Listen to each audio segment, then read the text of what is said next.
ಇಲ್ರಿ ಅಪ್ಪ, ಬೆಂಗಳೂರಿನಾಗ ನನ್ನ ಮಗಳನ್ನ ನೋಡಕ್ ಹೋಗಿ ಬಂದಿದ್ದೀರಿ, ಸ್ವಲ್ಪ ಕೆಲಸ ಬಂದಿದ್ರಿ. ಹೌದಾ? ಆಮೇಲೆ ನಿನ್ನ ಮಗಳ ಮದುವೆ ವಿಷಯ ಏನ್ ಮಾಡ್ತೀಯ? ಮುಂದಿನ ತಿಂಗಳು 10ನೇ ತಾರೀಕಿಗೆ ಮಾಡ್ಕೊಡ್ಬೇಕು ಅಂತ ಮಾಡಿದ್ರಿ. ಇಲ್ಲೇ ಗೌರಿಶಂಕರ್ ಹಾಲ್ನಾಗ ಮದುವೆ ಇಟ್ಕೊಂಡಿದ್ರಿ ಅಪ್ಪ. ಅಲ್ಲ ರುದ್ರಣ್ಣ, ಮಗಳ ಮದ್ವೆ ಗೊತ್ತು ಮಾಡಿದ್ರಿ ಅಂತ ಹೇಳಿದ್ಯಲ್ಲ, ವರ ಯಾರು ಅಂತ ಹೇಳೇ ಇಲ್ಲ. ವರ ಬೇರೆ ಯಾರು ಅಲ್ರಿ, ನನ್ನ ಹೆಂಡತಿ ತಮ್ಮ. ಅವ ಅರವಿಂದ್ ಅಂತ ಬೆಂಗಳೂರಿನಾಗ ಇದ್ದಲ್ರಿ, ಅಲ್ಲೇ ಖಾಸಗಿ ಕಂಪ್ನಿಯಾಗ ಕೆಲಸ ಮಾಡಕತ್ತೀನಿ. ಅವನಿಗೆ ಕೊಟ್ಟು ಮದುವೆ ಮಾಡಬೇಕು ಅಂತ ಯೋಚನೆ ಮಾಡಿದ್ವಿ. ಅದು ಅಲ್ಲ, ನನ್ನ ಹೆಂಡತಿ ತಂಗಿ ತವ್ರ ಮನೆ ಹುಡುಗಿಯನ್ನ ತಗೋಬೇಕು ಅಂತ ಬಹಳ ಆಸೆ ಪಟ್ಟಾಳ್ರಿ. ಅದಕ್ಕೆ ಅವಳ ಆಸೆನೂ ನಿರಾಶೆ ಮಾಡಬಾರ್ದು, ಹೆಂಗಿದ್ರು ನನ್ನ ಹೆಂಡತಿ ತಂಗಿ ಅಂತ ಹೇಳಿ ತವ್ರ ಮನೆಗೆ ಕೊಡ್ಬೇಕು ಅಂತ ಮಾಡಿದ್ವಿ. ಸರಿ ರುದ್ರಣ್ಣ, ಹಾಗಿದ್ದರೆ ವರದಕ್ಷಿಣೆ ಹೊರೋಪಚಾರಕ್ಕೆಲ್ಲ ಏನ್ ಮಾಡ್ತಾ ಇದೀಯಾ? ಒಳ್ಳೇದ್ ಮಾಡ್ತೀವಿ ಅಂತ. ಯಾಕಂದ್ರೆ ಎಷ್ಟಾದ್ರೂ ಕರುಳಿನ ಸಂಬಂಧನು ಒಂದಕ್ಕೊಂದು ಕೂಡ್ಕೊಂಡಿದ್ರೆ ಸಂಬಂಧ ಚೆನ್ನಾಗಿರುತ್ತೆ. ಮೇಲಾಗಿ ನಮ್ಮ ಮನೆ ಮಗಳು ಅಪ್ಪಿತಪ್ಪಿ ಏನಾದರೂ ತಪ್ಪು ಮಾಡಿದ್ರು ಕೂಡ ಸುಧಾರಿಸ್ಕೊಂಡು ಹೋಗ್ತಾಳೆ. ಅಷ್ಟಲ್ಲದೆ ಅಕ್ಕನ ಮಗ ಅಂತ ಬೇರೆ ಹೇಳ್ತಾ ಇದ್ದೀಯಾ. ಹೀಗಾಗಿ ಏನು ತೊಂದರೆ ಆಗಲ್ಲ, ಮಗಳ ಜೀವನದಲ್ಲಿ ಸುಖವಾಗಿರುತ್ತೆ. ಅದಿರ್ಲಿ ವರೋಪಚಾರ ಅಂತ ಏನಾದ್ರೂ ಮಾಡ್ಬೇಕು ಅಂತ ಇದೆಯಾ ಹೇಗೆ? ಹಂಗೇನ್ರು ಇಲ್ರಿ ಅಪ್ಪಾರ, ನನ್ನ ಹೆಂಡತಿ ತಂಗಿ ನಿನ್ನ ಮಗಳನ್ನ ಅಷ್ಟ ಕೊಟ್ಟರು ಸಾಕಪ್ಪ, ಅದ ಒಂದು ದೊಡ್ಡ ಬಂಗಾರ ಇದ್ದಂಗ ಅಂತ ಹೇಳ್ಯಾನ್ರಿ. ಅದು ನಾನು 4 ಮಂದಿಯಾಗ ಮದುವೆ ಮಾಡೋ ಮುಂದೆ ಬರೀ ನೀನು ಕಲ್ತಾಕ್ ಬರಂಗಿಲ್ಲಲ್ರಿ.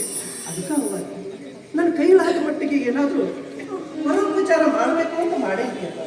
ಅಲ್ಲ ರುದ್ರಣ್ಣ, ನಿನಗೆ 10 ಜನ ಮಕ್ಕಳಿದ್ದಾರ, ಇರೋದು ಒಬ್ಬಳೇ ಒಬ್ಳು ಮಗಳು. ಹೆಣ್ಮಗುನ ಮದುವೆ ಮಾಡಿ ತವ್ರ ಮನೆಯಿಂದ ಗಂಡನ ಮನೆ ಕಳಿಸ್ಬೇಕಾದ್ರೆ ಯಾರಾದ್ರೂ ಬರಿಗೈಯಿಂದ ಕಳಿಸ್ತಾರ? ನೀನ್ ತಪ್ಪು ತಿಳ್ಕೊಳ್ಳಲ್ಲ. ಅಂದ್ರೆ ತಾಯಿ ಇಲ್ದಿರೋ ನಿನ್ ಮಗಳಿಗೆ ನಾವಿಬ್ರು ತಂದೆ ತಾಯಿ ಸ್ಥಾನದಲ್ಲಿ ಇತ್ತು ಬಂಗಾರದ ಒಡವೆನ ಉಡುಗೊರೆಯಾಗಿ ಕೊಡ್ತೀವಿ, ಅದನ್ನ ತಗೊಂಡು ಹೋಗೊಳ್ಳ. ನಿಜ ಮಾಡಿ ನೋಡು, ಸುತ್ತ 40 ಹಳ್ಳಿಯ ಜನಕ್ಕೆ ಗೊತ್ತಿದೆ ರುದ್ರ ಮತ್ತೆ ಬೆಟ್ಟಪ್ಪ ಅಂದ್ರೆ ಅಣ್ಣ ತಮ್ಮ ಇದ್ದ ಹಾಗಿದ್ದಾರೆ ಅಂತ. ಆ ರುದ್ರನ ಮಗಳ ಮದುವೆಗೆ ಹೋಗುವಾಗ ರೇಷ್ಮೆ ಸೀರೆ, ಒಡವೆ, ವಸ್ತ್ರ ಎಲ್ಲವನ್ನ ನಾವು ತೆಗೆದುಕೊಂಡು ಹೋದ್ರಾಯ್ತು. ನೋಡು, ನಿನ್ನ ಮಗಳ ಮದುವೆಗಂತ ಇದು 1 ಲಕ್ಷ ಹಣ ಕೊಡ್ತಾ ಇದ್ದೀನಿ. ನೀವು ದೊಡ್ಡ ದುಡ್ಡು ಕೊಟ್ಟು ನಾನು ಮ್ಯಾಗ ತಲೆ ಮ್ಯಾಗ ಹೊರಿ ಹೋಗ್ಬೇಕ್ರಿ ಅಪ್ಪ.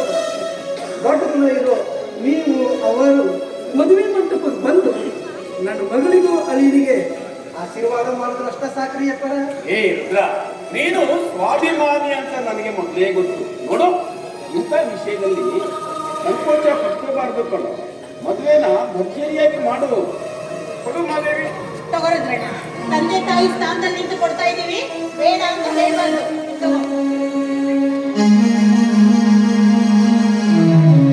ಅವರ ರೊಕ್ಕ ಕೊಟ್ಲಿ ಅಂತಂದು ನೀವು ಮದುವೆಗೆ ನೀವು ಬರೋ ತಪ್ಸಿರಿ. ಒಂದ್ ವೇಳೆ ನೀವೇನಾದ್ರೂ ತಪ್ಸಿದ್ರಿ ಅಂದ್ರೆ ನಾ ಈ ಮನೆ ಹೊಸಲ ತುಳಿಯಂಗಿಲ್ಲ ನೋಡ್ರಿ. ಮತ್ತ ಏನು ಹುಚ್ಚಾಗಿ, ನಿನ್ನ ಮಗಳು ಬೇರೆ ಅಲ್ಲ, ನನ್ನ ಮಗಳು ಬೇರೆ ಅಲ್ಲ. ಇಂಥದ್ರಲ್ಲಿ ನಾವು ಮದುವೆ ತಪ್ಪಿಸ್ತೀವಿ.